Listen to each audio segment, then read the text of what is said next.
സംസ്ഥാനത്തെ സാമൂഹ്യ സുരക്ഷാ പെൻഷനുകൾ, ക്ഷേമനിധി പെൻഷനുകൾ, വിവിധ മേഖലകളിലേക്കുള്ള ആനുകൂല്യങ്ങൾ കാത്തിരിക്കുന്ന ഗുണഭോക്താക്കൾക്ക് സന്തോഷ വാർത്ത.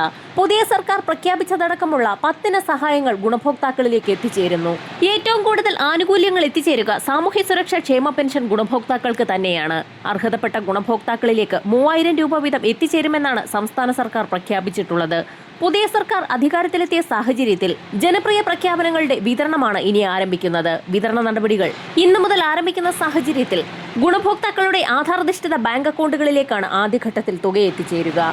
ജൂൺ മാസത്തിലെ പെൻഷൻ തുകയായ 2000 രൂപയുടെ വിതരണം സംസ്ഥാനത്ത് അവസാന ഘട്ടത്തിലെത്തിയ സാഹചര്യത്തിൽ ക്ഷേമനിധി ബോർഡുകൾ വഴി പെൻഷൻ തുക സ്വീകരിക്കുന്ന ഒട്ടുമിക്ക ഗുണഭോക്താക്കൾക്കും തുക എത്തിച്ചേർന്നിട്ടില്ല. ഇവർക്കുള്ള ബാങ്ക് അക്കൗണ്ടുകളിലേക്കുള്ള വിതരണം ഇന്നു മുതൽ സജീവമാകും. ക്ഷേമനിധി ബോർഡുകൾ വഴി പെൻഷൻ തുക സ്വീകരിക്കുന്ന ഒട്ടുമിക്ക ഗുണഭോക്താക്കൾക്കും 1600 രൂപ വീതമാണ് എത്തിച്ചേർന്നുകൊണ്ടിരിക്കുന്നത്. ബാക്കിയുള്ള 400 രൂപയുടെ വിതരണം സംബന്ധിച്ചുള്ള അറിയിപ്പുകൾ ഉടൻ പുറത്തുവരും. ജൂലൈ മാസം മുതൽ പുതിയ രീതിയിലുള്ള വിതരണമാണ് ആരംഭിക്കുന്നത്. ഏറ്റവും പുതിയ വിതരണ ലിസ്റ്റിന്റെ അടിസ്ഥാനത്തിൽ വർദ്ധിപ്പിച്ച പെൻഷൻ തുകയടക്കം ഗുണഭോക്താക്കളിലേക്ക് എത്തിച്ചേരുമ്പോൾ 24 ലക്ഷത്തോളം വരുന്ന ആളുകളുടെ കൈകളിലേക്ക് തുക എത്തിച്ചേരും.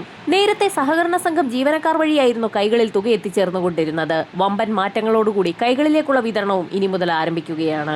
കൈകളിൽ തുക സ്വീകരിച്ചുകൊണ്ടിരിക്കുന്ന ഗുണഭോക്താക്കൾക്കും ഇപ്പോൾ ബാങ്ക് അക്കൗണ്ടിലേക്ക് മാറാവുന്നതാണ്. ഇതിനായി പെൻഷൻ അനുവദിക്കപ്പെട്ട തദ്ദേശ സ്വയംഭരണ സ്ഥാപനങ്ങളിൽ ബാങ്ക് ഡീറ്റെയിൽസ് ഉൾപ്പെടെയുള്ള കാര്യങ്ങൾ സമർപ്പിക്കുന്ന സാഹചര്യത്തിൽ ഇവർക്കുള്ള പെൻഷൻ വിതരണത്തിൽ മാറ്റം വരുത്തുന്നതായിരിക്കും.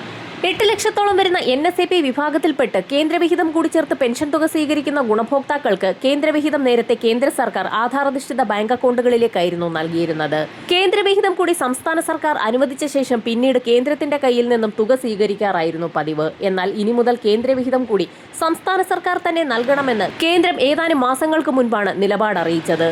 മെയ് മാസത്തിലെ കേന്ദ്രവിഹിതവും ഗുണഭോക്താക്കളിലേക്ക് കൃത്യമായി തന്നെ എത്തിച്ചേരും. സാമൂഹ്യ സുരക്ഷാ പെൻഷന് പുറമെ വിവിധ മേഖലകളിലേക്കുള്ള ആനുകൂല്യ വിതരണം കൂടിയാണ് ആരംഭിക്കുന്നത്.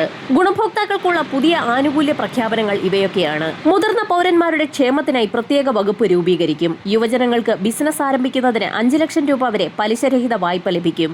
കാരുണ്യ, ബെനവലന്റ് ഫണ്ട്, ശ്രുതി തരംഗം തുടങ്ങിയ പദ്ധതികൾ പുനരാരംഭിക്കും. BPL കുടുംബങ്ങളിലെ രോഗികൾക്ക് ഡയാലിസിസ് സൗജന്യമാക്കും.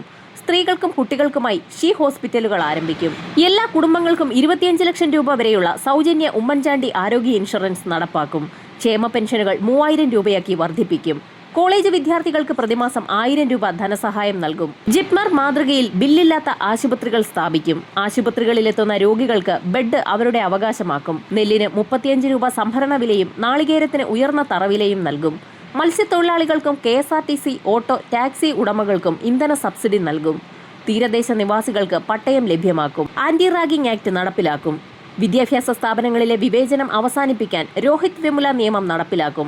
അന്താരാഷ്ട്ര തൊഴിൽ വിപണിയിലെ മാറ്റങ്ങൾ പഠിക്കാൻ ജോബ് വാച്ച് ടവർ രൂപീകരിക്കും. 10,000 പുതിയ MSME സംരംഭങ്ങൾ തുടങ്ങാൻ സഹായം പ്രഖ്യാപിക്കും. വിശപ്പില്ലാത്ത കേരളത്തിനായി ഇന്ദിരാ ക്യാന്റീനുകൾ ആരംഭിക്കും. 5 വർഷത്തിനുള്ളിൽ 5 ലക്ഷം പേർക്ക് വീട് നൽകും. ഭിന്നശേഷിക്കാർക്ക് സാമൂഹ്യ സുരക്ഷാ പെൻഷനിൽ 25% കൂടുതൽ തുക നൽകും. ആശാവർക്കർമാരുടെ വേതനം കുറഞ്ഞത് 700 രൂപയാക്കി വർദ്ധിപ്പിക്കും. പാവപ്പെട്ടവരുടെ വിവാഹങ്ങൾ കുറഞ്ഞ ചിലവിൽ നടത്തുന്നതിന് സ്നേഹസുമംഗലി കല്യാണ മണ്ഡപങ്ങൾ നിർമ്മിക്കും. നിലവിൽ ഇത്രയും സഹായങ്ങളാണ് പുതിയ സർക്കാർ പ്രഖ്യാപിച്ചിട്ടുള്ളത്. കൂടുതൽ പ്രഖ്യാപനങ്ങൾ വരും ദിവസങ്ങളിൽ പ്രതീക്ഷിക്കാം. വരും മണിക്കൂറുകളിലെ സർക്കാർ അറിയിപ്പുകൾക്കായി ചാനൽ സബ്സ്ക്രൈബ് ചെയ്യാൻ മറക്കാതിരിക്കുക.